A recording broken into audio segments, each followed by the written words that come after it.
Bismillahirrahmanirrahim. Assalamualaikum warahmatullahi wabarakatuh dan salam sejahtera. Alhamdulillahirrabbilalamin. Bersyukur kita kehadirat Allah Subhanahu Wa Taala. Pada hari ini saya ingin berkongsi kepada anda semua sebuah buku yang pernah saya baca.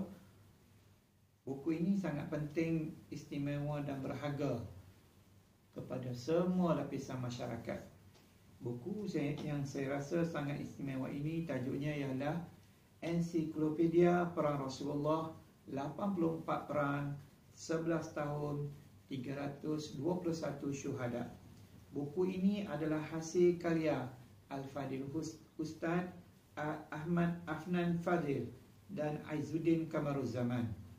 Buku ini mengandungi 284 muka surat dan diterbitkan pada April 2017 oleh Telaga Biru Sdn Bhd. Buku ini kalau kita lihat, kita dapat mengimbau kembali peperangan yang telah berlaku pada zaman Rasulullah SAW.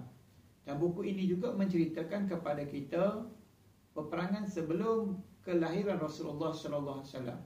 Bagaimana peperangan yang kita tahu, bagaimana turunnya surah Al-Fil, surah gajah, ataupun kita katakan pada ketika itu tentera bergajah, iaitu tentera Abraha yang ingin menyerang kota Mekah.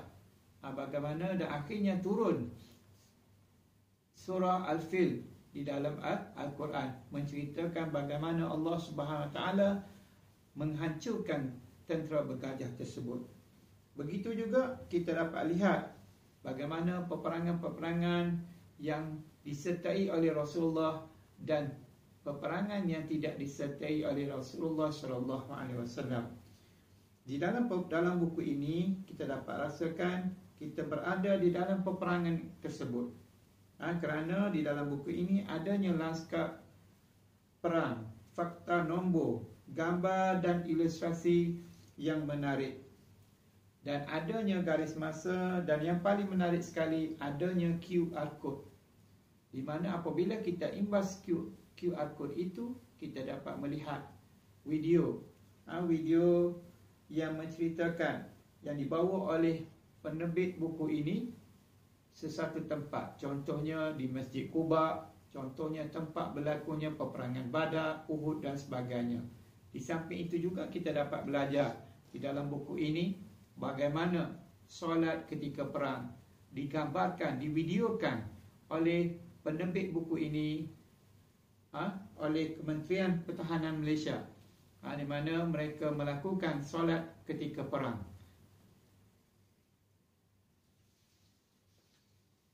Okey, baik. Buku ini juga menceritakan bagaimana peperangan itu, Islam itu tersebar bukannya melalui peperangan, bukannya melalui kekejaman, bukannya melalui keganasan.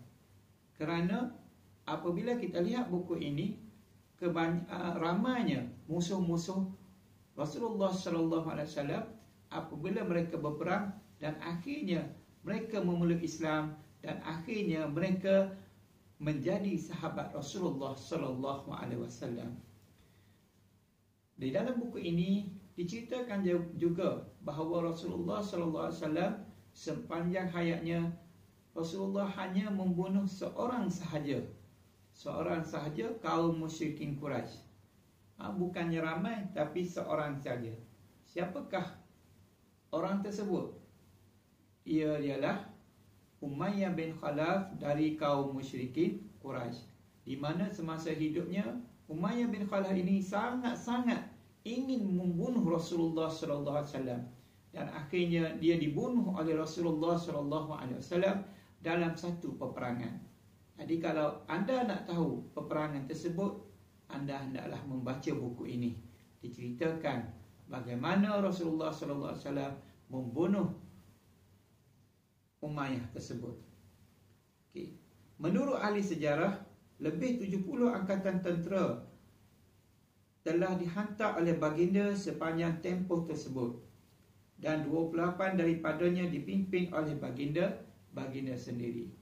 Kadang-kadang ada peperangan tersebut Rasulullah SAW dia tidak pergi, tetapi dia melantik sahabat menjadi panglima perang dan dia menghantarnya. Itu dinamakan peperangan itu ialah Sariyah. Tetapi kalaulah peperangan itu disertai oleh Rasulullah dan Rasulullah menjadi panglima perang, dikenali sebagai Ghazwah. Jadi saya harap buku ini amat berguna kepada kita, terutama kepada pelajar-pelajar untuk merujuk. Tak kiralah pelajar tersebut daripada tingkatan 1 sampailah tingkatan 5 sehinggalah masuk ke universiti. Buku ini amat penting sekali untuk kita mempelajari, untuk kita mengambil iktibar bagaimana perjuangan Rasulullah SAW untuk menyebarkan agama Islam. Itu saja daripada saya. Sehingga kita bertemu lagi. Assalamualaikum warahmatullahi wabarakatuh.